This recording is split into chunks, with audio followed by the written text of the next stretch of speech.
Yo, what's going on, guys? It is Foxy90 here, and welcome back to my F1 2017 career mode for you guys today here on my channel. We are back here for the Spanish Grand Prix, and as you can see, I'm going through the R&D tree and seeing where I want to improve the car, and I do believe that the chassis is something that I definitely will need to look at in the future, as we are a little bit far behind in terms of chassis development. Aerodynamically, not too bad. Again, pretty much the same distance. So one upgrade to the aerodynamics and we'll be on par with Mercedes-Benz. And that's what we need to look at. And then in the powertrain, that is still our weakest area. And even though we've got a massive fuel efficiency upgrade coming, I still want to get those two elements there that I'm constantly highlighting in order to then fully be complete with the powertrain. And then I can move on to the chassis and the aerodynamics. But anyway, we're going to be moving on and carrying on with things. But yeah, hopefully you enjoyed today's video. And anyway, so practice programs to start with then. So we did the track acclimatization, and we're moving on then into the tyre wear. Unfortunately, just missing out there on a purple lap time, which is kind of a frustrating thing because I still want to try and get that core competency progress of simultaneous development, because it's really going to help out in terms of getting multiple engine upgrades while I wait for that big 6-week engine upgrade to come along and basically hurry up. Yeah, we're just plowing through everything now. And unfortunately, I didn't have the best of times around here in Spain. I thought it would actually be a change of fortune because of the Russian Grand Prix last week was pretty bad. We were very, very far off the pace in terms of the Mercedeses, and the power deficit was very visible there. And I thought here at Spain, you know, quite a high downforce track could suit us. Honestly, wasn't really suiting the car much. We were a little bit off the pace, a bit off colour, but at the end of the day, you know, you're going to have these weekends where the car just doesn't feel right in certain scenarios, and we're just going to have to move on and get on with it. And I was constantly changing the setup through practice in order to try and set myself up here for qualifying. And past all of that, Emma's actually going to come along and give us a brand new rival, and it is Sebastian Vettel, third in the championship. Surprisingly, it wasn't Lewis Hamilton. I was expecting it to be Lewis Hamilton, but obviously, we've had a couple of encounters with Sebastian this season, so I can see why she would give me Sebastian. But nonetheless, then we need to qualify 5th or above and also beat Sebastian Vettel in qualifying. I think beating Vettel in quali is going to be a tough ask, but I think getting a top 5 qualifying slot is also actually going to be quite hard as well. As we come across the line then, in the first part of qualifying, we're 1.2 seconds behind Kimi Raikkonen, and that is going to increase as Lewis Hamilton sets an even faster lap. And overall, 1.4 seconds off the pace is not where I wanted to be. But at the end of the day, we're still in a development phase with Red Bull Racing. It's Q2 then, and as you can see, the lap times are tumbling. And this time around, we're only 0.8 of a second shy of Kimi Raikkonen, finding 0.4 of a second compared to last time. And as you can see, overall in Q2, we are now only 0.8 of a second behind my nearest rivals, which means that we are finding time here in Spain, and it's very positive to see. And then as we move on then into Q3, you can see that Vettel setting a 1:19.9 obviously isn't going to be the best lap because of course everyone else is going to improve. So eventually it is going to be P4 for the Spanish Grand Prix, which is a stunning result. I'm extremely happy with that qualifying session, and as you can see, 0.4 of a second shy of my nearest rival. So we improved dramatically in qualifying, but I was still never going to be as fast as those guys. So I will take that as a stunning qualifying lap.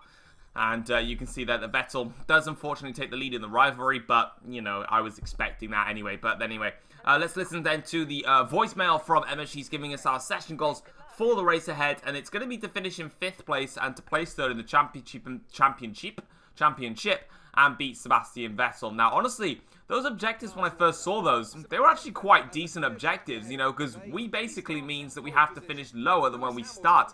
And as you can see here on the grid, we are actually going to be starting in P3, as I do believe Valtteri Bottas has been given a grid penalty. So yet again, more grid penalties in this season of my career modes, and you can see there it is, Bottas taking a grid penalty, and yeah, that's unfortunate for him, but that means that we're going to be pushed up the grid, which is very, very nice. And you can see here the back of the grid then, Grosjean also with a grid penalty. I'm pretty sure he'll be moaning in the cockpit as he had his I'm Not Moaning helmet in the USA, and he decided to moan when Gunter told him to shut up. But anyway, as you can see then, it is full wet conditions. So for the first time this season, we are going to be running in full wet track conditions. And this is going to be a very clear indication of, is this Red Bull strong enough in full wet conditions? And then, basically, does that mean that I want to have it rain every single race for the rest of the season? That's basically what we're going to find out here. But we're on the grid now to start this Spanish Grand Prix, and we've got 5 red lights here, and it is... Lights out, there we go here to start the Spanish Grand Prix. It's been a slow and sluggish start. Look at the wheel spin off the line there. Horrible start as Hamilton gets a great start versus Sebastian Vettel. Like instantly go to cover off Kimi Räikkönen as he gets a great run towards someone in the middle here. I'm going to dart it down the inside. Late braking maneuver. Just about staying on the track there, but we've gone all out of shape in towards turn 1 and 2. Back end coming out onto turn 3. Losing. Snap of oversteer there. Here comes Esteban Ocon. Ocon makes it stick, but we switch back on Esteban Ocon as we get the better drive after turn 3, and we make it stick and still in P3. I have no idea how we're still in P3 in this Grand Prix, but we are, and Vettel leads. Hamilton second, the 2 championship contenders, although if you haven't watched the Grand Prix already, it's all but over. But anyway, on to lap 4 of the Grand Prix, Hamilton is out. Lewis Hamilton is out of the Spanish Grand Prix. The virtual safety car has been deployed, as just as we were saying, the 2 title contenders were up front. And in terms of real life, of course, Vettel can't actually win the championship anymore, lol. But he's out of the Grand Prix, so that's horrible for Lewis Hamilton. As you can see, on the end of lap 4 now, we resume back to racing speed, and we've closed up on Vettel. At this stage in the Grand Prix, flying. I was loving these conditions, and as you can see now, on to lap 5, back end all over the shop here on the end of lap 5 now, coming up to start. Lap 6 is the fastest final sector of anybody so far, and we're in the slipstream now of Sebastian Vettel. We've actually got a great run here. This could be an opportunity to maybe go for a Vettel. We're going to have a little look here, but Vettel locks up in towards turn 1. Vettel has made a mistake, and he's given us the position on the spot there. I didn't even need to make a proper diving move on Sebastian Vettel. He is cracked under pressure. The amount of time that I was gaining on Vettel, he's locked up and he's gone wide into turn 1, and he's given us the lead of the Spanish Grand Prix. And from here on in now, it is about trying to set the lap times at the back end, coming out again here. And onto the end of lap 6, start lap 7. It is the fast lap of the race so far at a 1:35.8. We've got a 2-second lead over Vettel at this stage in the race, and I'm just going to say it right now, these conditions and this Red Bull was an absolute joy to drive, and it's a 1:35.8, 1/100th of a second quicker, 0.3 of a second gained on Vettel there, but crucially, the gap was still being monitored between myself and Vettel. It wasn't, you know, a plain sailing Grand Prix in terms of trying to measure the gap here. But on to lap 12 of the Grand Prix now. I spoke to my engineer on the radio, Cheeky Jeff, and he was saying that I think it's about time that we change over to a new set of tyres. And he basically was saying that these conditions just quite aren't full wet conditions. And I decided to agree with him, and I'm going to be coming in for a brand new set of intermediate tyres. Now, this is a big gamble.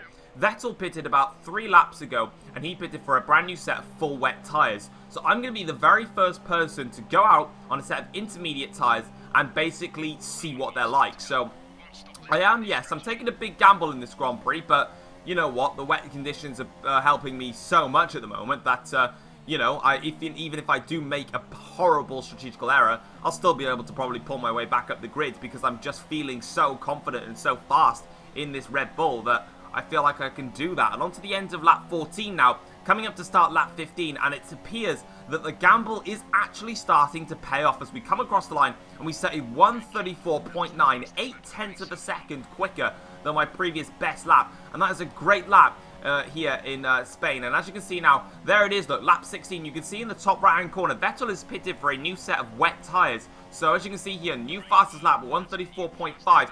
Räikkönen has also pitted for intermediates now, so Vettel, and you can see he's not in the top 3 anymore, so Sebastian Vettel, who was, remember, only 2 seconds behind my time, or behind me, sorry, before he came into the pits, has completely bottled it on the strategy, come in very early for a new set of wet tyres, and now he's going to have to come in again for a set of inters, and whilst he's doing that, he's now back up into 3rd place. I'm just going along and setting fastest laps after fastest laps. You can see he's half a minute behind now because he had to make that extra pit stop. And again, I'm just going around, just absolutely cruising because Vettel has made a horrible error. And we've got some yellow flags actually. And this is why Nico Hülkenberg on lap 22 has got a puncture. And you can see that just rewinding it there to show that he has got a puncture on the on the right rear. So that's unfortunate there for Nico Hülkenberg. And he'll be pretty annoyed about that one. And as you can see, the virtual safety car gets deployed due to Nico Hülkenberg having to trundle around with that puncture, causing a yellow flag in every zone that he's at. on to lap 26 of the Grand Prix now, and all the drivers behind me started to make a second pit stop for a set of inters. I needed to. My tyres were coming up to about 60% worn, and I mean, I wouldn't be able to have gotten these to the end. I was expecting to pit early and then have to fight my way back through the Ferraris and try and take the win. But they also pitted as well, despite the fact they pitted a long time ago. Sorry, they pitted way after I did. They decided they needed to go onto a new set of inters. Honestly, didn't think they needed to, but we're coming in for, theoretically, a free pit stop. We don't need to worry about it. We're still going to be in the lead. And coming past now is Pascal Wehrlein, who is, well, was a lap down, but obviously he's unlapped himself. But of course, we're going to close up to him in about 2 seconds and take the position back off of him. So you can see that we've got half a minute gap on Kimi Räikkönen. It's not half a minute. It's probably about like 10 seconds, something like that. Obviously, it's just not counted because I have come out of the pits. But on to the last lap of the Grand Prix. That was all she said. We were, surprisingly, dominant in the wet race, in this wet Spanish Grand Prix. And Codemasters, if you are listening and you are programming my game, could you make it full wet for every single race? That would be much appreciated, because we can just do what we just did then. Actually, no, don't make it full wet, because I really don't like driving in the full wet conditions. But anyway, there it is, guys. We have won the Spanish Grand Prix by a comfortable margin. A little bit of luck going my way, definitely. Obviously, Hamilton with an engine failure. Who knows where Hamilton could have been if his engine didn't blow up. Sebastian Vettel, of course, locked up into turn 1, giving me the free position, which obviously meant that I wasn't able to fight him. Overall, I was about 2 to 3 tenths of a second per lap faster than the AIs. I was about half a second quicker than them all in the middle sector. I was about 2 or 3 tenths up in the final sector, and I was about half a second to 7 tenths of a second slower in the first sector. So the first sector, they would have left me for dust. And if it was dry weather, I would not have won this race. Hands down, if it was a dry race, no chance would I have won the Grand Prix. They were so much faster in the dry that they would have won by a big margin. So today, we got lucky with the weather being on our side. Hamilton DNFing, Vettel locking up, Vettel making another, like, 2 pit stops more than needed. Overall, he did make 2 pit stops in the race, but it just wasn't worth it in the end. But, yeah, we got super lucky today. And that means in the Drivers' Championship, Vettel is now our closest challenger, 39 points behind. In the Constructors' standings, Red Bull holding our own. But, of course, Ferrari do close in. And the Constructors' Championship is getting a little bit crucial now, with Daniel Ricciardo having a poor race after spinning out into turn 1, I believe it was. And he only finished down in, like, 9th place. So, not a good result for my teammate today. Yeah, overall, we're doing a great job. Next up is obviously the Monaco Grand Prix, which is a Grand Prix that I really hate with every single living gut inside of me. I'll be going for just points in Monaco, to be honest. And then we got the Canadian Grand Prix, which is a track I'm looking to win. I love Canada. It's such a good track. But anyway, guys, hopefully you have enjoyed today's F1 2017 career mode video. If you have, feel free to drop it a like. That'd be absolutely awesome. And if you are new around here as well and you enjoy the content that you are watching, feel free to click the subscribe button. That'd be absolutely awesome, and it helps out the channel massively. We are looking to try and get those 2 engine elements done and dusted for the latter stages of the season. But until then, guys, I'll see you next time. Take care all. Peace.